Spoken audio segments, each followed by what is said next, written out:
Dear students, our next topic is analytical treatment of triangle law of vector addition. Here we will derive formula for magnitude of resultant of two vectors and formula for angle made by resultant vector with given vectors.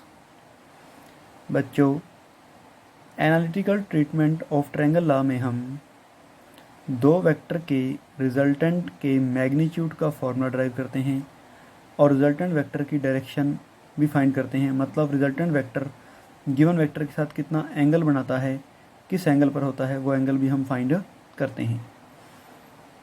According to triangle law, if we two vectors A vector and B vector are represented by two sides of triangle taken in same order, then their resultant is given by third side of triangle taken in reverse order. Triangle law के according अगर दो vector triangle की दो side से show हो रहे हैं और दोनों साइड सेम ऑर्डर में हैं, तो उनका रिजल्टेंट ट्रायंगल की थर्ड साइड दिया जाता है जो कि रिवर्स ऑर्डर में होती है। जैसा कि आप डायग्राम में देख सकते हो, ए वेक्टर और बी वेक्टर ट्रायंगल की दो साइड एम एन और एन पी से शो हो रहे हैं और दोनों साइड सेम ऑर्डर में हैं। इनका जो रिजल्टेंट है आर वेक्टर, वो ट्रायंगल की तीसरी साइड एम पी से शो हो रहा है और वो रिवर्स ऑर्डर में है, एम से पी की तरफ है, पी से एम की तरफ नहीं है, मतलब रिवर्स ऑर्डर में है।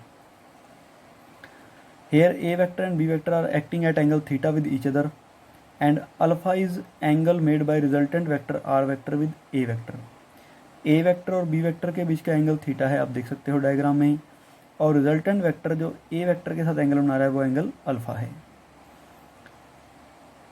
PO is perpendicular on extended MN। MN line को हमने आगे एक्सटेंड किया है और उसके ऊपर एक परपेंडिकुलर ड्रा किया है PO। PO परपेंडिकुलर है MN extended. By Pythagoras theorem we have from right angle triangle MOP। अगर हम MOP राइट एंगल ट्रायंगल की बात करें तो hypotenuse square equal to base square plus perpendicular square होगा, मतलब MP square is equal to MO square plus OP square होगा। MO को हम MN प्लस NO लिख सकते हैं और प्लस OP स्क्वायर है। इन ट्रायंगल NOP अगर हम राइट एंगल ट्रायंगल NOP की बात करें तो इसमें बेस है NO और हाइपोटेन्यूज है NP। तो बेस बाय हाइपोटेन्यूज आपको पता है बच्चों कोस थीटा होता है, तो यहाँ से NO आ गया NP कोस थीटा के इक्वल, और NP क्या है, B वेक्टर को शो करने वाली लाइन है, मतलब NP लाइन की लेंथ B वेक्टर के मैग्नीट्यूड के इक्वल होगी। तो NP की जगह हम B वेक्टर का मैग्नीट्यूड B लिख सकते हैं, तो NO इज इक्वल टू क्या हो गया, B कोस थीटा। इसी तरह से फिर हम NOP ट्रायंगल की बात करें तो PO यहाँ पर परपेंडिकुलर है और PN यहाँ पर हाइपोटेन्यूज है, और परपेंडिकुलर बाय हाइपोटेन्यूज बच्चों आपको पता है क्या होता है, साइन थीटा होता है। तो यहाँ से हम PO की वैल्यू निकालेंगे, वो आएगा PN साइन थीटा, और PN की जगह हम फिर से क्या लिख सकते हैं, B वेक्टर का मैग्नीट्यूड B लिख सकते हैं। तो PO is equal to B sine theta आएगा। तो हमारे पास NO और PO या OP दोनों की वैल्यू आ गई।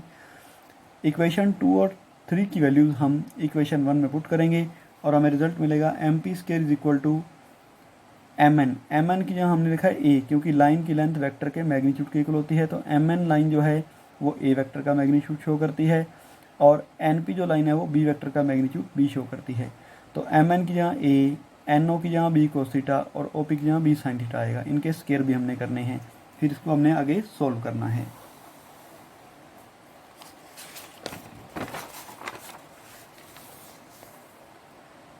वैल्यू पुट किया, A plus B whole square का फॉर्मूला लगा दिया, A square plus B square cos के theta plus 2AB cos theta, और साथ में है plus B square sine square theta. B square वाली दोनों टर्म्स हमने इकट्ठी लिख ली, A square plus B square cos के theta plus B square sine square theta plus 2AB cos theta. B square common आया और आपको पता है बच्चों cos square theta plus sine square theta क्या होता है, 1 होता है। तो R square is equal to A square plus B square plus 2AB cos theta, और R is equal to root of A square plus B square plus 2AB cos theta.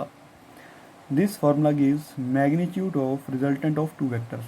हमारे पास दो वेक्टर हैं, उन दोनों वेक्टर्स का हमने resultant find किया, उनका हमने सम फाइंड किया, उनका ओवरऑल रिजल्ट फाइंड किया। रिजल्टेंट जिसको हम बोल रहे हैं, उस रिजल्टेंट वेक्टर R वेक्टर का मैग्नीट्यूड आ गया हमारे पास, R is equal to root of A square plus B square plus 2AB cos theta. यहाँ पर A वेक्टर का मैग्नीट्यूड है, B वेक्टर का मैग्नीट्यूड है, और थीटा A वेक्टर और B वेक्टर के बीच का एंगल थीटा है। तो ये बच्चों फॉर्मूला है दो वेक्टर के रिजल्टेंट का मैग्नीट्यूड निकालने के लिए। ये फॉर्मूला बहुत ही इंपॉर्टेंट है इसकी डेरिवेशन भी आपको आनी चाहिए और इस फॉर्मूले के साथ न्यूमेरिकल सॉल्व करने भी आपको आने चाहिए। ये +1 में नहीं +2 में भी काम आएगा और पेपर में इस फॉर्मूले की डेरिवेशन भी कई बार आ चुकी है पहले, तो ये डेरिवेशन भी आपको आनी चाहिए। Next, from right angle triangle MOP।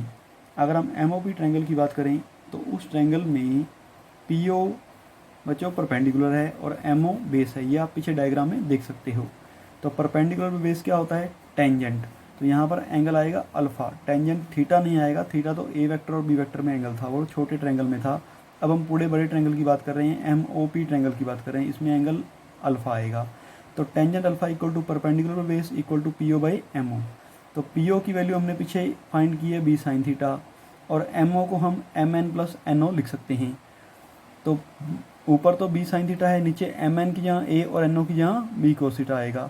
तो tangent alpha is equal to B sin theta upon A plus B cos theta. This formula gives angle alpha made by resultant vector with A vector, that is it gives the direction of resultant vector. तो इस फॉर्मूले से हम alpha, पहले हम tangent alpha निकालेंगे और tangent alpha निकालने के बाद हम अल्फा एंगल की वैल्यू निकाल लेंगे। तो इस फार्मूले से हम रिजल्टेंट वेक्टर R वेक्टर द्वारा A वेक्टर के साथ बनाया गया एंगल अल्फा फाइंड कर सकते हैं, मतलब रिजल्टेंट वेक्टर की डायरेक्शन को फाइंड कर सकते हैं। Note, same derivation is applicable in case of parallelogram law. अगर आपको ट्रायंगल लॉ की जगह पैरेललोग्राम लॉ के लिए कहा जाए तो आपको डेरिवेशन सेम ही करनी है। Just we have to draw parallelogram at the place of triangle. तो हमें सिर्फ क्या करना है, ट्रायंगल की जगह पैरेललोग्राम ड्रा करना है और A वेक्टर और B वेक्टर उसके एडजेसेंट साइड से शो करने हैं और रिजल्टेंट जो होगा वो पैरेललोग्राम के डायगोनल से शो होगा। R वेक्टर आप देख सकते हो यहाँ पर थीटा A वेक्टर और B वेक्टर के बीच का एंगल है, डायग्राम में दिखाया हुआ है, और अल्फा रिजल्टेंट वेक्टर का A वेक्टर के साथ एंगल है। Also we have to write the definition of parallelogram law in the starting. जहाँ पीछे हमने ट्रायंगल लॉ की डेफिनेशन लिखी है वहाँ पर हमें क्या लिखना होगा, पैरेललोग्राम लॉ की डेफिनेशन लिखनी होगी। तो ये पैरेललोग्राम वाला टॉपिक भी आपको अपने आप करना है। जो चेंजेस मैंने बताए हैं, एक तो डायग्राम चेंज होगा और दूसरा ट्रायंगल लॉ की जगह पैरेललोग्राम की लॉ की डेफिनेशन आएगी। बाकी सारा रिजल्ट या डेरिवेशन सेम है। ये आपको दोबारा से अपनी कॉपी में फिर से करनी है ताकि आपकी पूरी प्रैक्टिस हो जाए। पेपर में चाहे ट्रायंगल लॉ के बारे में पूछा जाए चाहे पैरेललोग्राम लॉ के बारे में पूछा जाए, डेरिवेशन सेम है, सिर्फ डायग्राम और डेफिनेशन में चेंज आता है, वो आपको ध्यान रखना होगा। Thank you.